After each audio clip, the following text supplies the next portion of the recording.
Bienvenue dans cette nouvelle vidéo. Abonne-toi si ce n'est pas encore fait. Active la cloche de notification pour ne manquer aucune de mes publications. Officier supérieur des forces armées togolaises, officier subalterne, soldats de rang, mes chers compatriotes, que le Dieu Tout-Puissant vous bénisse et protège notre patrie bien-aimée, qui convulse sévèrement ces derniers temps dans la région des savanes. Je m'incline devant la mémoire de tous nos martyrs, militaires et civils, et présente à la nation tout entière les condoléances les plus attristées, de même que la solidarité compatissante du gouvernement légitime du Togo. 5 février 2005, 5 février 2023. Cela fait 18 ans, jour pour jour, que disparaissait le général Eyadema, tel un coup de tonnerre dans le ciel serein de la République. Il laissa orpheline l'armée togolaise dont il fut à la fois le père et le chef incontesté. Alors que notre nation était sous le choc, le soir même de cette disparition, le monde entier apprend avec stupéfaction sur les ondes nationales et internationales la nomination par les forces armées togolaises de M. Faure Gnassingbé comme successeur de son père, avec allégeance obligatoire à ce dernier, en violation de la Constitution de la République. À l'époque, les FAT ont soutenu ce coup d'État constitutionnel au mépris du droit et de notre peuple. Aujourd'hui encore, la responsabilité pleine et entière de ce putsch indigne et crime imprescriptible incombe à M. Faure Gnassingbé. Mes frères et sœurs, vous êtes le sel de la nation. Ne soyez pas perpétuellement les complices passifs de cette mascarade qui fait la honte de notre histoire nationale. Il est grand temps de vous ressaisir. Soyez les acteurs et les héros du redressement auquel je vous invite avec le peuple et pour le peuple. Forces armées togolaises, sauvez notre patrie bien-aimée. En avant et en avant pour toujours. Contraint, après de nombreuses contorsions humiliantes, à rechercher la voie des urnes, Faure Gnassingbé parvint au pouvoir dans un torrent de sang attesté par le rapport de Doudou Diène de l'ONU sur les massacres massifs liés à la présidentielle de 2005. Ainsi commença la grande tragédie nationale, en nul autre pareil qu'allait connaître le Togo. Elle fut rendue possible grâce aux complicités internes et externes des réseaux obscurs, prédateurs et apatrides. Le carteron de généraux ayant pris cette grave décision ne pouvait imaginer qu'à cette catastrophe nationale allait succéder sans transition un cataclysme démocratique et sécuritaire qui va déshumaniser nos populations, désacraliser les institutions de la République et déshonorer les forces de défense et de sécurité. Aujourd'hui, le constat est sans appel. Notre nation est disloquée et martyrisée par une bande de prévaricateurs sans foi ni loi. 18 ans après la fin d'un cycle, le Togo est devenu un État en faillite. Notre belle nation est la plaque tournante des trafics en tout genre, dont celui de la drogue qui détruit l'esprit et le corps. En 2 semaines, en janvier 2023, on a raisonné 2 navires battant pavillon togolais, transportant de la cocaïne. Monsieur Foyne Singbe, le pseudo-chef suprême des armées, est cité comme parrain de ce trafic. Que se passe-t-il? Sommes-nous dans un mauvais rêve? Avec moi, valeureux sentinelle de la nation, nous traquerons les trafiquants de tous ordres, notamment des stupéfiants, et démantèlerons ensemble ces réseaux de misère, d'esclavage et de mort. Après m'avoir accordé dans les urnes, il y a bientôt 3 ans, votre confiance, le temps de votre ralliement est enfin arrivé pour ouvrir un chemin d'espoir devant la nation tout entière. N'entendez-vous pas les souffrances du peuple? Chers amis, valeureux sentinelles et phares de la nation, il faut proclamer la patrie en danger et libérer le souverain peuple togolais de l'oppression. En plus, dans la région des savanes, le terrorisme djihadiste se répand chaque jour un peu plus avec la violence inouïe d'un cancer sur un corps malade et sans défense. Comment accepter de voir notre patrie humiliée et défaite sur le front opérationnel? Il n'y a pas de tactique efficace, ni de stratégie d'ensemble. Nos courageux soldats, livrés à eux-mêmes, frappés par un ennemi sans pitié, qui arrive de nulle part, ils subissent des défaites cuisantes. Plusieurs dizaines de nos braves patriotes sont tombés et ont fait le sacrifice suprême, ensevelis dans la précipitation, sans hommage officiel auquel ils ont droit. Hommage solennel à eux, avec ma profonde reconnaissance et celle du gouvernement légitime du Togo et du souverain peuple togolais.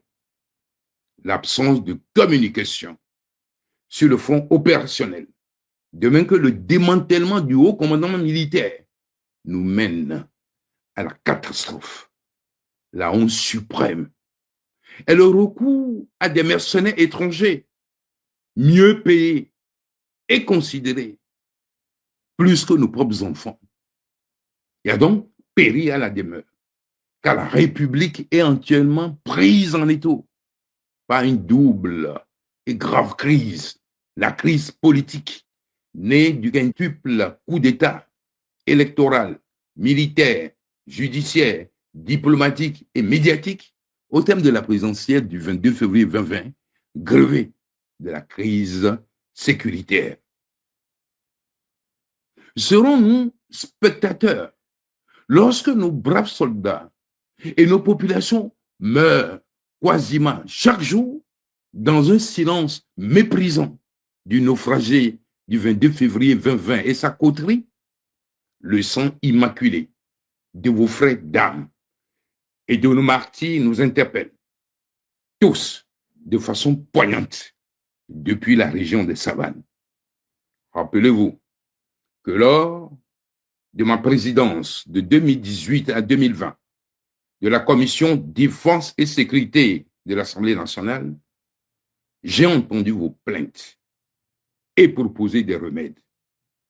La crise sécuritaire actuelle m'amène à vous faire le serment solennel que la globalité de votre situation, depuis des hommes de rang jusqu'aux officiers supérieurs, sera repensée au mieux dans le but de garantir votre bien-être et celui de vos familles respectives dans une vision républicaine et futuriste des forces armées de défense et de sécurité.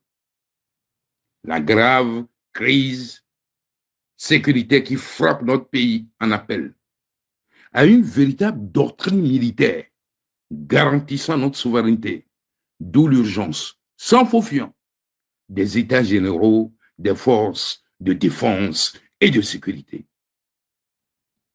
Revêtu du sceau de ma légitimité démocratique, conférée par les résultats réels du scrutin présidentiel du 22 février 2020, au cours duquel vous m'avez accordé de façon écrasante votre confiance, je m'adresse solennellement à chacune et chacun d'entre vous. La patrie est en danger. Aujourd'hui, le moment de la grande jonction armée-nation est enfin arrivé. Elle ne s'arrêtera jamais. Force, courage, espoir. Voulez-vous sauver votre patrie? Assurément oui. Assurément oui. Alors ensemble, en avant. Toutes vers la libération nationale. Officier supérieur des forces armées togolaises, officier subalterne, soldat de rang, mes chers compatriotes, écartons les pensées magiques et les illusions narcissiques. Refusons le favoritisme et les combinaisons d'appareils corrompus. Redressons nos forces armées et le reste des forces de défense et de sécurité. Ensemble, tous ensemble, écrasons les ennemis de la patrie partout où ils se cachent. C'est une vision prospective, partagée, mue par l'intérêt supérieur de la nation, dans un cadre éthique de bonne gouvernance et de consensus républicain qui constitue le fondement d'une armée républicaine à même de mener des combats et d'être victorieuse. Tel n'est pas le cas 18 ans après l'effraction sanglante au sommet de l'État togolais du mauvais esprit qui gêne la cohésion nationale et le vivre ensemble harmonieux dans une société juste, démocratique et de prospérité partagée pour tous. Ce 5 février 2023 marque la fin du cycle cataclysmique du naufragé régent initié par le carteron du général des FAT. Et le moment est donc venu pour que soit réparée l'erreur du passé. Vous avez prêté serment de soutenir et de défendre la constitution de la République et le peuple togolais contre tous les ennemis, étrangers et complices nationaux. Alors, réveillez-vous, sortez de votre torpeur. Le temps n'est plus au compromis, encore moins à l'hésitation, mais à l'estocade triomphale. C'est pourquoi il m'importe donc de vous faire le précieux rappel des 3 principes fondamentaux suivants. 1.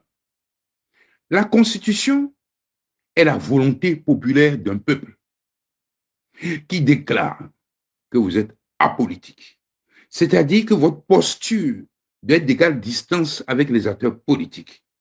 Mais depuis l'avènement du régime d'Ignacingbe, vos positions paraissent toujours partisanes et violentes du côté de la répression et de l'arbitraire. Le moment est venu d'y remédier. Vous êtes le peuple en armes qui doit protéger ses frères et sœurs et défendre le sol sacré de la patrie. 2. Vous êtes l'épine dorsale de la société. Et à chaque fois que la cohésion nationale est menacée, vous devez contribuer à rétablir l'ordre. Depuis 3 ans, que M. Faure Gnassingbé, toute honte bue et dans l'indignité la plus totale, a fait mes basses sur l'éclatante victoire du peuple togolais. Le pays est plongé dans une crise multiforme. La souveraineté nationale, massivement réaffirmée le 22 février 2020, est confisquée. C'est un fait que nul ne conteste, se doutant. Plus que Faure lui-même a envoyé M.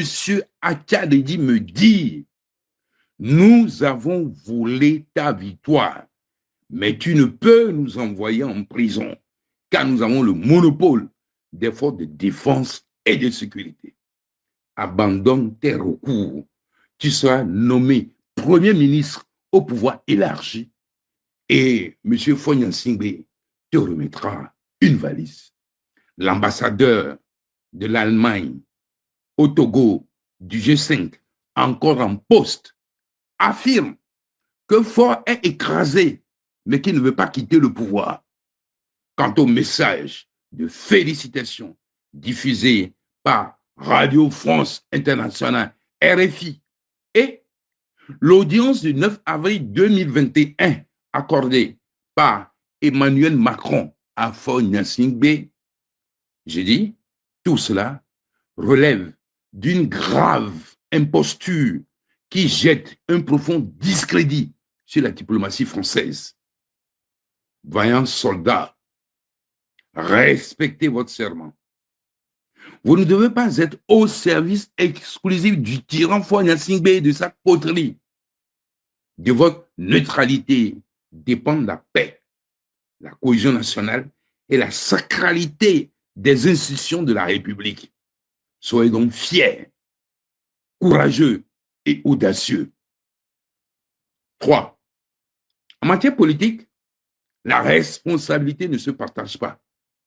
L'histoire vous jugera sur le viol permanent de la Constitution et votre subordination à un régime prédateur des libertés et des droits des citoyens, putschiste, invétéré, auteur de viols incessants du verdict des jeunes et de la souveraineté populaire. M. Faure Gnassingbé, après le massacre massif sans précédent de 2005, s'était pourtant engagé devant des personnalités importantes, tant au Togo qu'à l'extérieur, à ne faire qu'un seul mandat pour clôturer les dossiers inachevés de son père. Il en est à son 4e volé avec des pratiques humiliantes pour la nation tout entière, aujourd'hui livré au terrorisme international djihadiste, un tragique retour du destin après qu'il a contribué lui-même à la déstabilisation de la sous-région et de l'Afrique, en soi des manœuvres constitutives d'actes de terrorisme. Tous les indicateurs socio-économiques sont au rouge. Et la terre de nos aïeux est devenue la plaque tournante de tous les trafics répréhensibles sur la scène internationale, avec comme parrain M. Faure Gnassingbé. Il est donc temps pour vous, valeureuse sentinelle et phare de la nation, de redresser la barre pour éviter le collapsus au regard de l'hémorragie actuelle sur le front opérationnel de la région des Savanes, où de braves patriotes sont envoyés sans préparation et sans équipement adéquat. Je compte sur vous. Ensemble, nous sauverons de toute urgence notre patrie et travaillerons sans relâche pour que notre armée devienne forte, disciplinée et aguerrie. Alors en ordre, maintenant plus que jamais, pour le retour de la confiance au Togo et la défense de la souveraineté nationale réaffirmée clairement le 22 février 2020. Ensemble, nous porterons le drapeau immortel qui conduira à la victoire suprême avec le concours suprême du souverain peuple togolais. Nous vaincrons les ennemis de la nation togolaise. C'est un devoir sacré, un hommage à nos morts, nos blessés et toutes les familles meurtries. Êtes-vous prêts? Êtes-vous prêts? Êtes-vous prêts? Il reviendra rire le printemps qu'on attend pour le ciel, la terre et la mer. Oui, derrière la matin actuelle se profile la belle saison porteuse de renaissance et de joie pour nous tous. Vous êtes la sentinelle et le phare de la République appelé à chasser les ténèbres qui assaillent la nation. J'entends vos chants, les clameurs et les cris d'allégresse, en avant toutes, pour la libération nationale. Dieu vous bénisse, de même que toutes les filles et tous les fils du Togo tout entier. Vive le Togo libre, toujours et à jamais. Vive la République. Vive le Togo.